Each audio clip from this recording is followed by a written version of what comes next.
Chapitre 1. L'initiation. L'explorateur du temps, car c'est ainsi pour plus de commodité que nous l'appellerons, nous exposait un mystérieux problème. Ses yeux gris et vifs étincelaient, et son visage, habituellement pâle, était rouge et animé. Dans la cheminée, la flamme brûlait joyeusement, et la lumière douce des lampes à incandescence, en forme de lys d'argent, se reflétait dans les bulles qui montaient, brillantes, dans nos verres.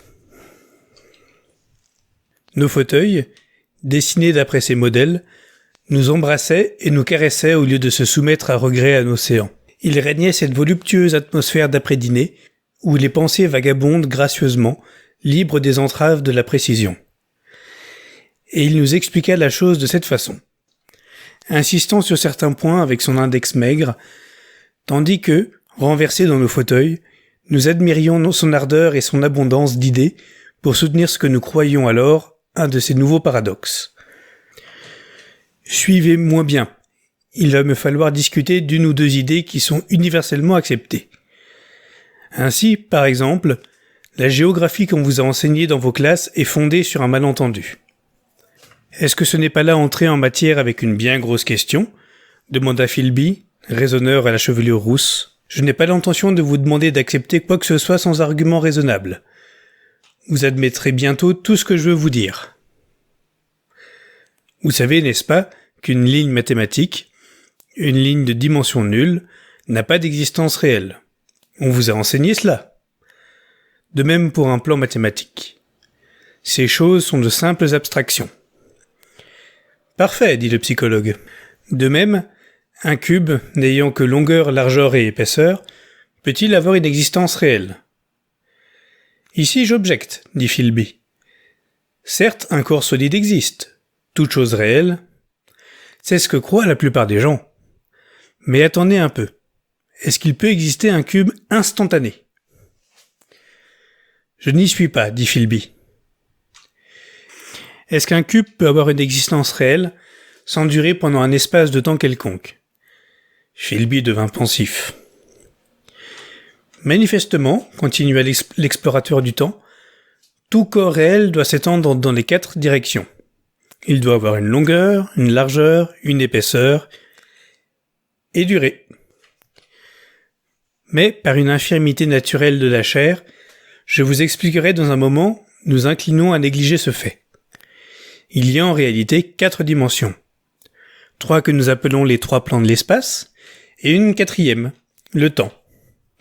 On tend cependant à établir une distinction factice entre les 3 premières dimensions et la dernière, parce qu'il se trouve que nous ne prenons conscience de ce qui nous entoure que par intermittence, tandis que le temps s'écoule du passé vers l'avenir, depuis le commencement jusqu'à la fin de notre vie. Ça, dit un très jeune homme qui faisait des efforts spasmodiques pour rallumer son cigare au-dessus de la lampe, ça c'est très clair. Vraiment. Or, n'est-il pas remarquable que l'on néglige une telle vérité ? Continua l'explorateur du temps avec un léger accent de bonne humeur. Voilà ce que signifie réellement la 4e dimension. Beaucoup de gens en parlent sans savoir ce qu'ils disent. Ce n'est pas qu'une autre manière d'envisager le temps. Il n'y a aucune différence entre le temps, 4e dimension, et l'une quelconque des 3 dimensions de l'espace, sinon que notre conscience se meut avec elle. Mais quelques imbéciles se sont trompés sur le sens de cette notion. Vous avez tous su qu'ils ont trouvé à dire à propos de cette 4e dimension. Non, pas moi, dit le provincial. Simplement ceci. L'espace, tel que nous mathématiciens l'entendent, est censé avoir 3 dimensions, que l'on peut appeler longueur, largeur et épaisseur, et il est toujours définissable par référence à 3 plans, chacun à angle droit avec les autres. Mais quelques esprits philosophiques se sont demandé pourquoi exclusivement 3 dimensions. Pourquoi pas une 4e direction à angle droit avec les 3 autres ? Et ils ont même essayé de construire une géométrie à 4 dimensions. Le professeur Simon Newcomb exposait celle-ci il y a 4 ou 5 semaines à la Société de mathématiques de New York.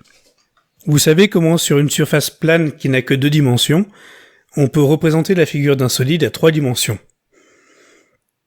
À partir de là, ils soutiennent que, partant d'images à 3 dimensions, ils pourraient en représenter une à 4 s'il leur était possible d'en dominer la perspective. Vous comprenez ?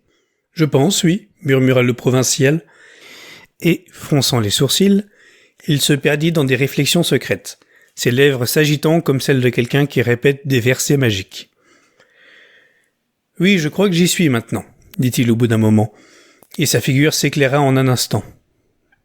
« Bien, je n'ai pas de raison de vous cacher que depuis un certain temps, je me suis occupé de cette géométrie des 4 dimensions. J'ai obtenu quelques résultats curieux. Voici, par exemple, une série de portraits de la même personne, à 8 ans, à 15 ans, à 17 ans, un autre à 23 ans, et ainsi de suite. Ils sont évidemment les sections, pour ainsi dire, les représentations sous 3 dimensions d'un être à 4 dimensions qui est fixe et inaltérable. Les hommes de science, continua l'explorateur du temps, après nous avoir laissé le loisir d'assimiler ces derniers mots, savent parfaitement que le temps n'est qu'une sorte d'espace. Voici un diagramme scientifique bien connu. Cette ligne qui suit mon doigt indique les mouvements du baromètre. Hier, il est monté jusqu'ici, hier soir, il est descendu jusque-là, puis ce matin, il s'élève de nouveau et doucement, il arrive jusqu'ici. À coup sûr, le Mercure n'a tracé cette ligne dans aucune des dimensions de l'espace généralement connues. Il est cependant certain que cette ligne a été tracée, et nous devons donc en conclure qu'elle fut tracée au long de la dimension du temps. Mais, dit le docteur en regardant fixement brûler la houille, si le temps n'est réellement qu'une 4e dimension de l'espace, pourquoi l'a-t-on considéré et la considère-t-on encore comme différent ? Et pourquoi ne pouvons-nous pas nous mouvoir ça et là dans le temps, comme nous nous mouvons ça et là dans les autres dimensions de l'espace ? L'explorateur du temps sourit. Êtes-vous bien sûr que nous pouvons nous mouvoir librement dans l'espace ? Nous pouvons aller à gauche et à droite, en avant, en arrière, assez librement, et on l'a toujours fait. J'admets que nous nous mouvons librement dans 2 dimensions, mais que diriez-vous des mouvements de haut en bas et de bas en haut ? Il semble qu'alors la gravitation nous limite singulièrement. Pas précisément, dit le docteur, il y a les ballons. Mais avant les ballons, et si l'on accepte les bonds spasmodiques et les inégalités de surface, l'homme est tout à fait incapable du mouvement vertical. Toutefois, il peut se mouvoir quelque peu de haut en bas, et de bas en haut. Plus facilement, beaucoup plus facilement de haut en bas que de bas en haut. Et vous ne pouvez nullement vous mouvoir dans le temps. Il vous est impossible de vous éloigner du moment présent. Mon cher ami, c'est là justement ce qui vous trompe. C'est là justement que le monde entier est dans l'erreur. Nous nous éloignons incessamment du moment présent. Nos existences mentales, qui sont immatérielles et n'ont pas de dimension, se déroulent au long de la dimension du temps avec une vélocité uniforme, du berceau à la tombe, de la même façon que nous voyagerions vers le bas si nous commencions notre existence 50 km au-dessus de la surface de la Terre. Mais la grande difficulté est celle-ci, interrompit le psychologue. Vous pouvez aller, de ci de là, dans toutes les directions de l'espace, mais vous ne pouvez aller de ci de là dans le temps. C'est là justement que le germe de ma grande découverte. Mais vous avez tort de dire que nous ne pouvons pas nous mouvoir dans les 2 sens du temps. Par exemple, si je me rappelle très vivement quelques incidents, je retourne au moment où il s'est produit. Je suis distrait, j'ai l'esprit absent, ou comme vous dites, je fais un saut en arrière pendant un moment. Naturellement, nous n'avons pas la faculté de demeurer en arrière pour une longueur indéfinie de temps, pas plus qu'un sauvage ou un animal ne peut se maintenir à 2 mètres en l'air. Mais l'homme civilisé est à cet égard mieux pourvu que le sauvage.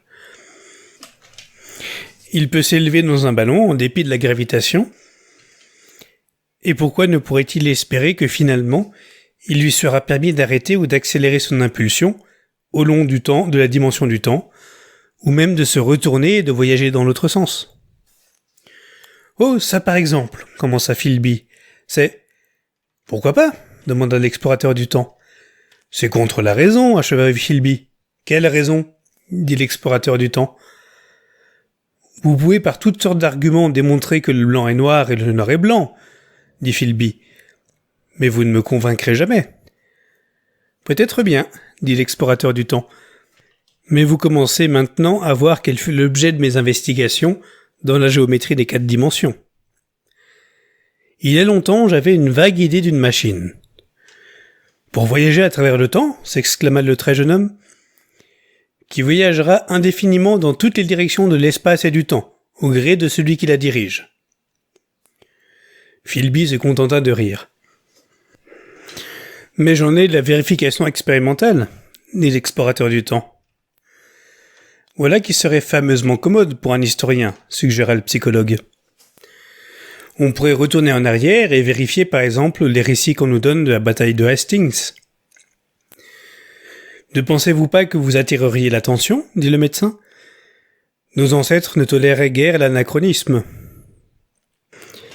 On pourrait apprendre le grec des lèvres même d'Homère et de Platon, pensa le très jeune homme.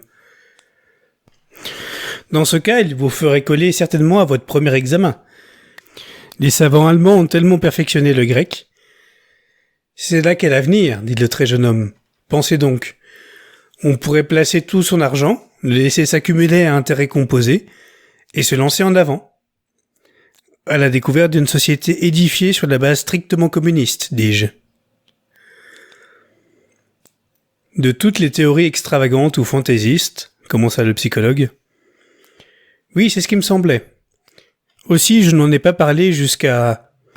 La vérification expérimentale, m'écriai-je. Allez-vous vraiment vérifier cela ? L'expérience, cria Philby, qui se sentait la cervelle fatiguée. Eh bien, faites-nous voir votre expérience, dit le psychologue. Bien que tout cela ne soit qu'une farce, vous savez. L'explorateur du temps nous regarda tour à tour en souriant. Puis, toujours avec son léger sourire, et les mains enfoncées dans les poches de son pantalon, il sortit lentement du salon, et nous entendîmes ses pantoufles traîner dans le long passage qui conduisait à son laboratoire. Le psychologue nous regarda. Je me demande ce qu'il va faire. Quelques tours de passe-passe ou d'escamotage, dit le docteur. Puis Philby entama l'histoire d'un prestidigitateur qu'il avait vu à Burslem, mais avant même qu'il eût terminé son introduction, l'explorateur du temps revint et l'anecdote en resta là.